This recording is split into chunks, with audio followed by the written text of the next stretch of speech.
আজই ডাউনলোড করুন আর এনজয় করুন আপনার পছন্দের শো। ব্যাপারটা হচ্ছে এই যে ডাক্তার, এই ডাক্তারকে তো আমরা গায়েব করিনি না। তো এই ডাক্তার, তার বাবা, তার মা সব একসাথে বেমালুম কিরকম ব্যাপার হয়ে গেল।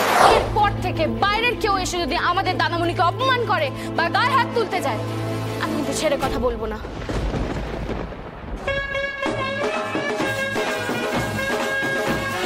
দাদামণি বৌদিকে নিয়ে এসছে, বাজনা বাজছে। না কেউ মাথা গরম করিস না, শান্ত হ। দেখ বউ এলে কিন্তু বরণ করতে হয়। রত্না তুই ভেতরে যা, ভেতরে গিয়ে বরণ ডালা নিয়ে বউকে বরণ করে নে।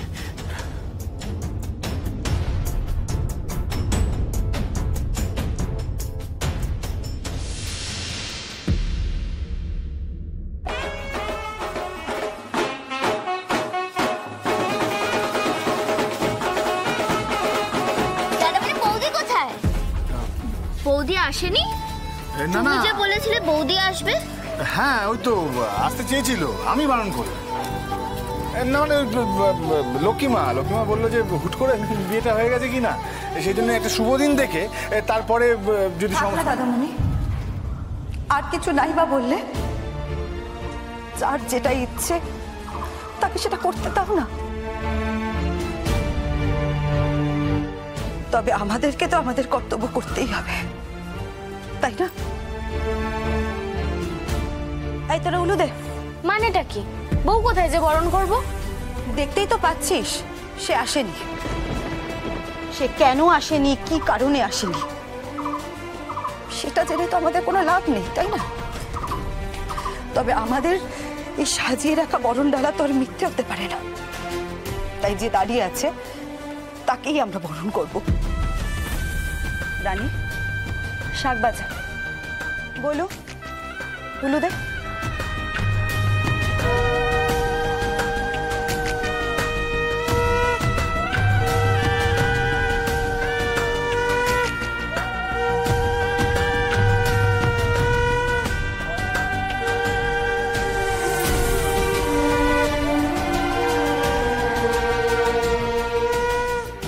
কোন সাহসে তুমি আমার স্ত্রী বলে ডাকছো? হ্যাঁ, তোমার নখের যোগ্য হওয়ার ক্ষমতা নেই।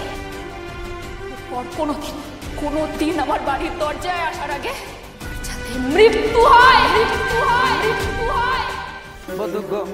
নদীর ধার, নদীর ধারে সোনার বধূ গাইয়া যায়। আজ আমরা আনন্দের দিন, সুখের দিন। এই দিনটার অপেক্ষায় আমি ছিলাম। এতদিন সোমের পাশে ছিল পার্বতী, হ্যাঁ, সেই জন্য ও আমার পাশ কাটাতে পেরেছিল। এখন ওর পাশে কেউ নেই। কি করবে সোম এখন? না না বাবা, সোমকে কিন্তু এত সহজে বিশ্বাস করা যাবে না। হ্যাঁ, ও যে কোনো সময় আবার এসে হাজির হতে পারে। এত সহজে হাল ছেড়ে দেওয়ার মতন ছেলে কিন্তু সোম নয়।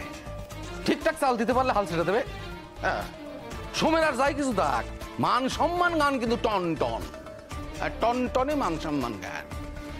পার্বতী ওরে যেভাবে অপমান করেছে, ও আর মাথা ইঁচু করে এই বাড়িতে ঢুকবে না। আর সেইটাই আমাদের কাজে লাগাতে হবে। কিরকম বাবা, কিরকম? দেখ, একটা কথা আছে, মানুষ শত্রুরে যত না ঘেন্না করে, আর বন্ধু যখন শত্রু হয়ে ওঠে তখন ঘেন্না করে আরো অনেক বেশি। আর সোম কে ছিল পার্বতীর বন্ধু, এখন শত্রু হয়েছে। দূরত্ব বাড়ছে বাড়ছে বাড়ছে বাড়ছে বাড়ছে বাড়ছে বেড়ে গেছে, মাঝখানে ফাটল ধরে গেছে। এইবার দেখে দেখে দিয়ে আরেকটা নিয়ে, আরেকটা গুটি নিয়ে, আরেকটা গুটি নিয়ে আয়, আরেকটা গুটি নিয়ে আয়। ও কালো গুটি নিয়ে এলি, ঠিক করেছিস। এইবার আবির্ভাব ঘটবে এখানে কাঞ্চনগড়ের সেন পরিবারের প্রদীপ সেন। ওদিকে দূরত্ব বেড়েছে, এদিকে দূরত্ব কমছে কমছে কমছে কমছে, কাছাকাছি। আমাদের আসল উদ্দেশ্য বলে দিলে চলবে না। দেখায় আমাদের আসল উদ্দেশ্য হলো এই কাঞ্চনগড়ের সেন পরিবারের সঙ্গে মজবুত সম্পর্ক তৈরি করা। আমার একটা কথা রায় সাহেব, মানে আমার মাথা না কিছু ঢুকছে না। তোর যেটা নেই সেটা মাথা কামাতে যাচ্ছে।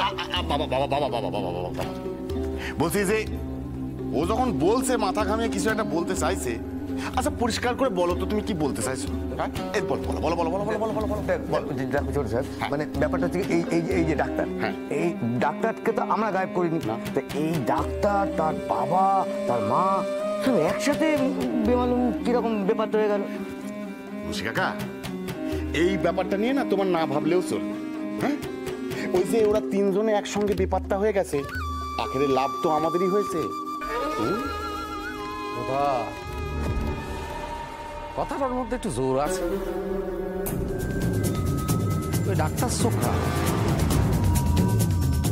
ও আমাদের অজান্তে গায়েব হয়েছে,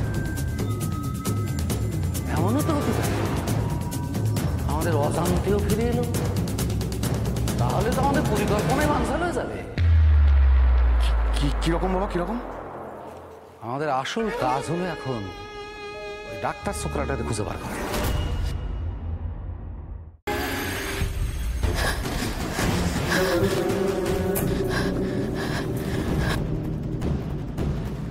পারুমা, কোথাও যাও মা? থানায় যাচ্ছি বাবা। থানা? থানা? থানায় কেন রে বোন? হ্যাঁ? কি হয়েছে, কি হয়েছে? তুই তুই তুই আমাকে বল, আমাকে বল, আমাকে বল, আমাকে বল, কি হয়েছে? বল বল বল বল বল। সিদ্ধার্থর এখনো অব্দি কোনো খোঁজ নেই দাদা। কোথায় আছে, কি করছে, মরে গেছে না বেঁচে আছে, আমি কিছু বুঝতে পারছি না। মা বাবারও ফোন সুইচ অফ। ওর কিছু ডকুমেন্টস আছে আমার কাছে, ওর রেজিস্ট্রির জন্য দিয়েছিল। এগুলো নিয়ে যাই থানায়, দেখি পুলিশ যদি কিছু করতে পারে। পার্বতী, তোর বাবা এখনো মরে যায়নি। হ্যাঁ, এই ভুবনপুরে রায় সাহেবের নামে বাঘে গরুতে এক ঘাটে জল খায়। আমার হবু জামাই নিখোঁজ হয়েছে। হ্যাঁ, পুলিশ যদি কিছু না করে তো আমি দেখে নেবো। আমি যাবো, আমি যাবো। বাবা বাবা বাবা বলছি যে আমিও যাবো তোমার সঙ্গে। চল বাবা বাবা বাবা বাবা, বলছি তোমার শরীরটা তো খারাপ, তুমি বাড়িতে থাকো, আমি যাচ্ছি, আমি আমি করে নেবো সবটা। তুমি চিন্তা করো না। আমার মেয়ের এই অবস্থা আমি দেখে সহ্য করতে পারি না। আমার বুকের ভেতর সবসময় কেমন একটা করে।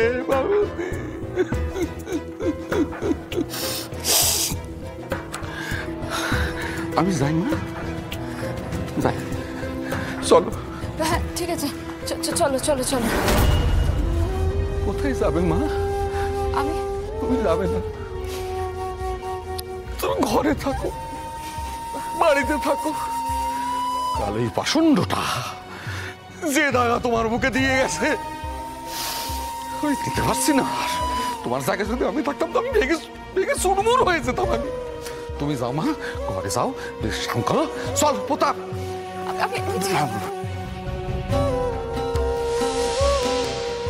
সিদ্ধার্থকে আমার কাছে ফিরিয়ে দাও ঠাকুর, তবেই আমি সোমের থেকে মুক্তি পাবো।